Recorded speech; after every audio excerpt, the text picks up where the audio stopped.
Probably a lot of you have really never heard of Crinum lilies. They're, I guess I started my love for them when, as an adult, after going many, many years to my grandparents' place in Lawrence County, Kentucky. As an adult, I finally noticed, I was plant blind, right? I finally noticed this lily that my grandmother had there, and she never made a big deal about it. She was just always there. And so that's kind of how I got my start. I was like, I'm going to get that. My grandparents are deceased, so I was like, I'm going to get that, and I did.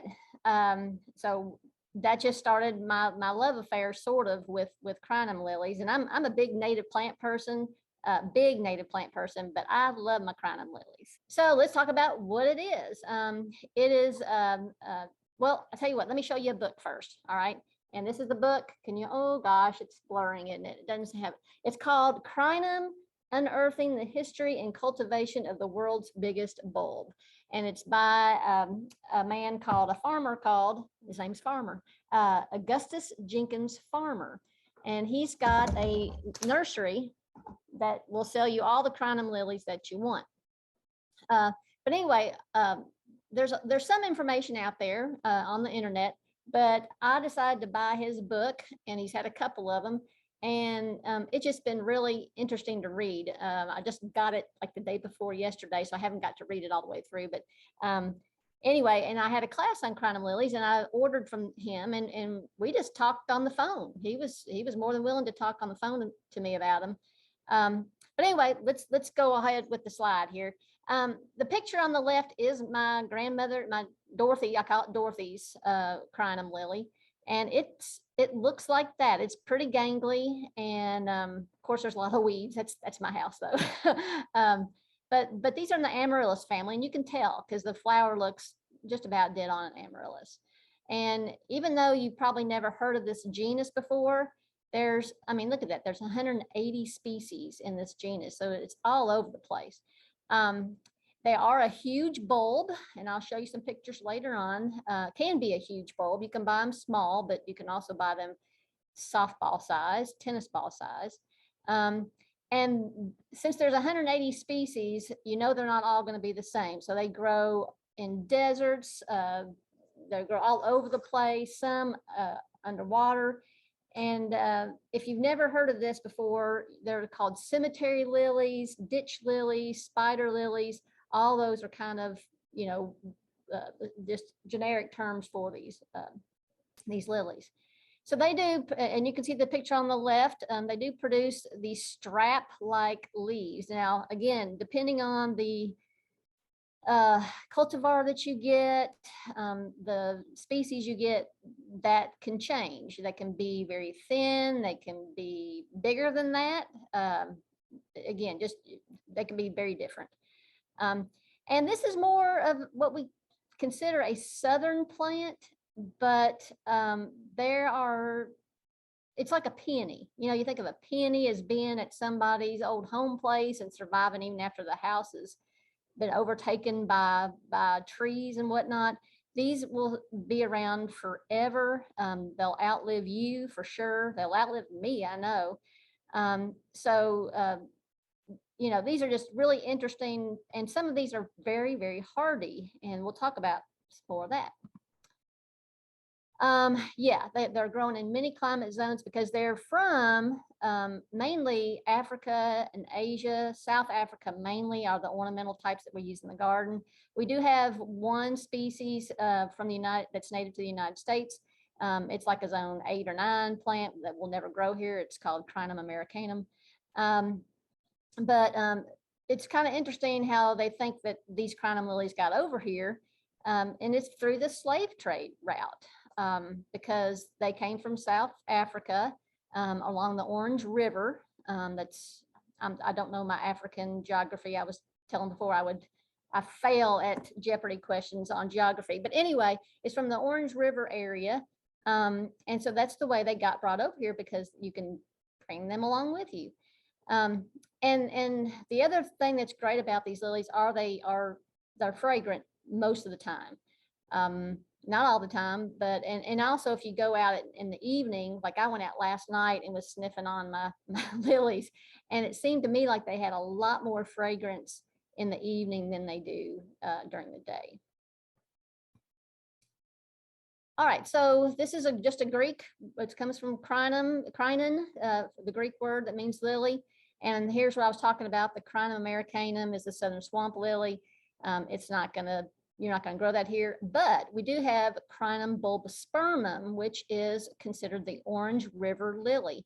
And it is gonna be hardy here in our zone 6 with protection. But I'm here to tell you, my grandmother, that's probably what she had, was bulbosperm. No, she probably had Herbertii. But I have not done anything special to mine at home, and I'll tell you what I have in a minute. But the Crinum Herbertii is what we consider the milk and wine Crinum lily, and that's probably what my grandmother had. It was made back, the cross was made back in the 1800s, very early in the 1800s, and spread all the way across the United States, mainly in the southern portions, but they have made their way up into the northern parts of the country. And then another cross that was made that's also very cold hardy is Pallii, which is pictured over there on the left, and it's got a selection that has white flowers. And that's called album. So if you see those, you may be interested in looking at those. And here's where they're growing. This is from the Jinx Farmer website, and he keeps track of where all his Crinum lilies are being grown. And you can see that they are up in Indiana and Missouri and Illinois and in Kentucky as well. So we know that they're hardy enough here that we can grow them. All right, so where do you get your bulbs? And I'll go from the cheapest to not cheap. I'll start at the bottom. If you know somebody that's got one, dig it up right now. Dig it up, even while it's flowering. We can plant these anytime in the spring through probably July. Once you get into August, it's not going to have enough time to get established before winter sets in. So that July is kind of our stopping point for planting them. You can find them on eBay. You can find them on Amazon. You know, not reputable maybe, but going to be cheaper, and you'll probably get little teeny tiny bulbs though. The most expensive way to get them, and unfortunately or fortunately, that's the way I got mine, was through a reputable nursery. I got mine from Jinx Farmer. He's in South Carolina, but there's plenty of others. There's a Southern Bulb Company in Texas, Brent and Becky's, which a lot of snow from just for bulbs in general, very reputable company. And Plant Delights Nursery in North Carolina has a ton of these for sale as well. These bulbs that you see over to the right, I got a cold hardy selection variety of them, and they're softballs. You can't tell, but they're softball sized bulbs. And you pay for them. I'm not saying that they're cheap. I think they run anywhere from $25 a bulb up to $100 a bulb. I did not buy the $100 bulb. I'm just here to tell you. Mine were about $25 to $30. All right, so when you get your bulb, whenever it is, spring, summer, get it planted. And the main thing is planting at the right depth. For those Crinum species and cultivars that may be a little less hardy, they say to plant them deeper than what you think. But I planted mine about well, you can see there's a delineation between, I don't know if you can see my pointer or not, but there's a delineation between the top part and the root part. And it's pretty easy to see in this picture, especially. So that's where your soil line is going to be. What else we got up here? Full to part sun. I'll talk about some cultivars that might be good for shade or partial shade. And Jinx, the Jinx farmer, the guy in South Carolina who I bought mine from, he told me that with this class I had last year, that this particular species or particular variety I had would bloom the year it was planted, and that happened in June. I don't think anybody's that left with a bulb had theirs to bloom last year, but they certainly are blooming this year because I've got some testimonials from people that they are blooming right now. These are called ditch lilies. They do an orange river lily, so moisture is fine. There are some that are going to be great for swampy areas. Some that, you know, maybe will take up a lot of water, but then store it in the bulb. They can really survive droughty conditions once they've been well established and have that moisture in the bulb that they can kind of draw from. Yeah, my last bullet there, plant it and don't move it. My grandmother's, I don't know how long my grandmother's has been there. She never moved it. I only took a little part of, you know, an offshoot of it. They say they don't like to be moved, but I know the nurseryman that I bought mine from, he's digging his up all the time. If you dig up the clump, and some of these with age you have to get a backhoe to get them out. The bulbs themselves individual can be up to 40 pounds. This, now granted, that's not going to be a 2-year-old in the ground lily. It's going to be a 50-year in the ground lily. But you can always get offshoots of it. So don't hesitate to do that. But if you do dig it up and get an offshoot, then plant it back, you're probably going to set that mama plant back, and you probably won't have blooms for a year or two. But that's okay, because they're going to outlive you. There's no doubt they're going to outlive you.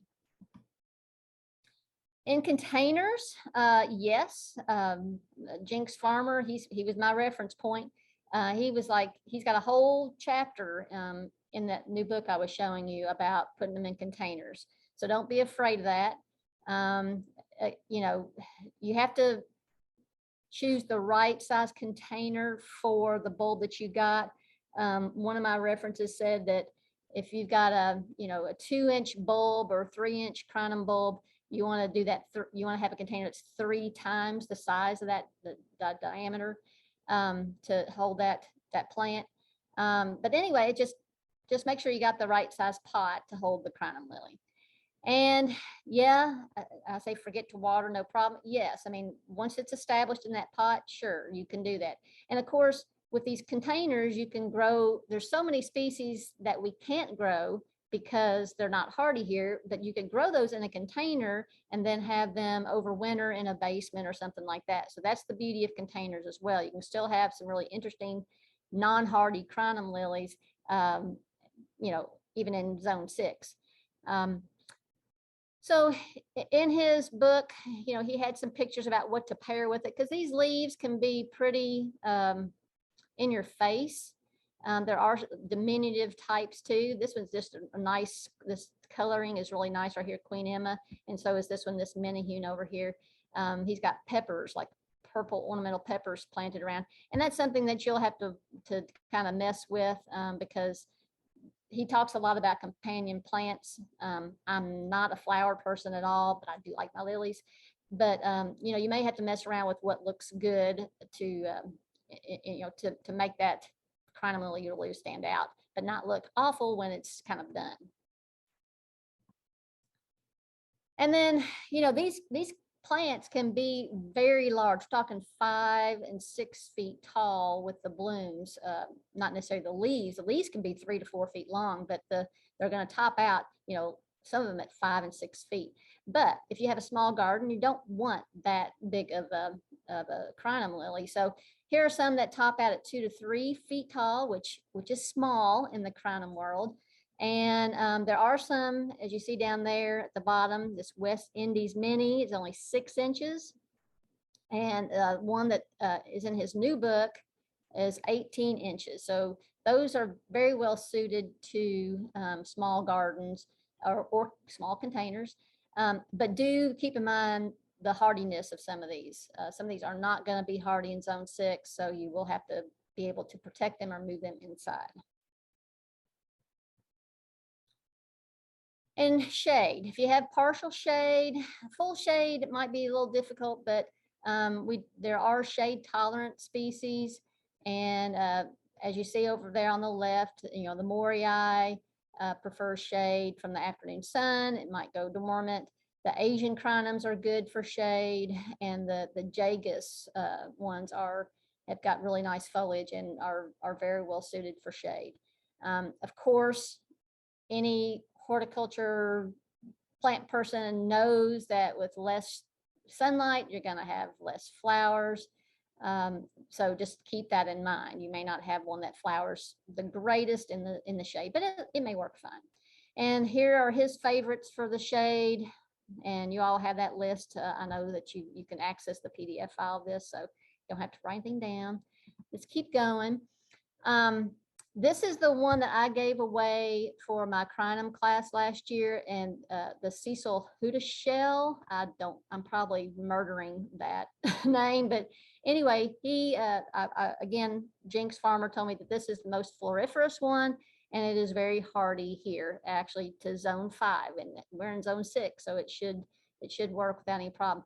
These are big plants. I mean, look at this. I mean, this is the leaves are 3 feet long. So, you know, this is towering up here 4 to 5 feet tall.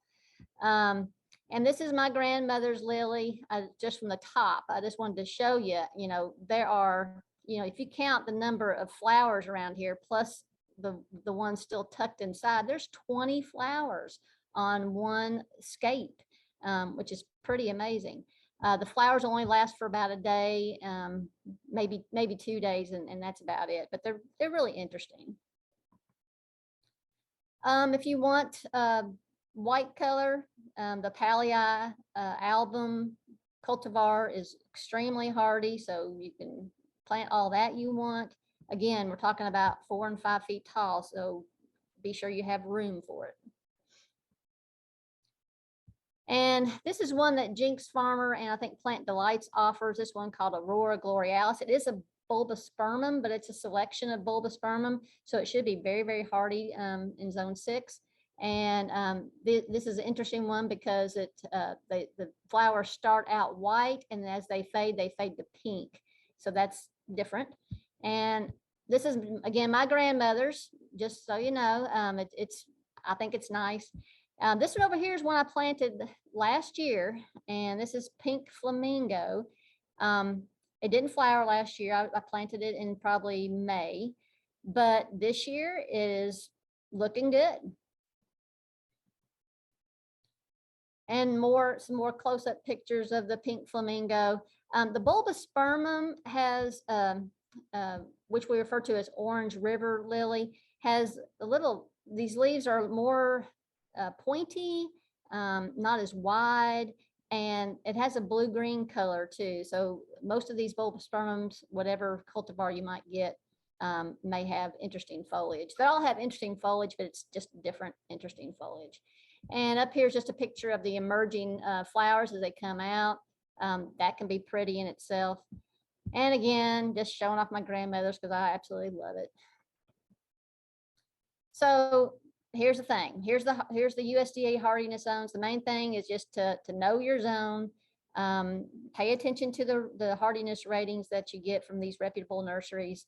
And if there's any doubt in your mind that it may not make it, just put a little extra mulch over the top, or situate it in your zone 7 microclimate that you probably have around your home somewhere, but grow them. This is featuring the Cecil Hudashell, or however you pronounce it. It's just a really nice, very floriferous crinum. And then lastly, grow crinum, and William, whatever his name is, no crinum ever died. I think that's a good quote, and they probably haven't died. I'll take any questions, but just understand these are just great pass along plants. There was no mention of pH in any of them, except in the book that I have over here. It has a huge table with all the different cultivars and different things across the top, and one of them is alkaline, if it will tolerate alkaline soil. So I'm assuming it just needs regular 6.5 pH soil. And as far as fertilizer, the only thing they talk about is just use some organic fertilizer once or twice a year, maybe not past middle of July or something. Maybe put a little bit out in the spring, a little bit in the fall, and that's it. And maybe some additional watering during the growing season. Like I watered mine the other day just because it's been so hot and dry. but they are pretty much hands off, let them go. You die, they'll still be there. All right, I'm done talking unless somebody's got some questions.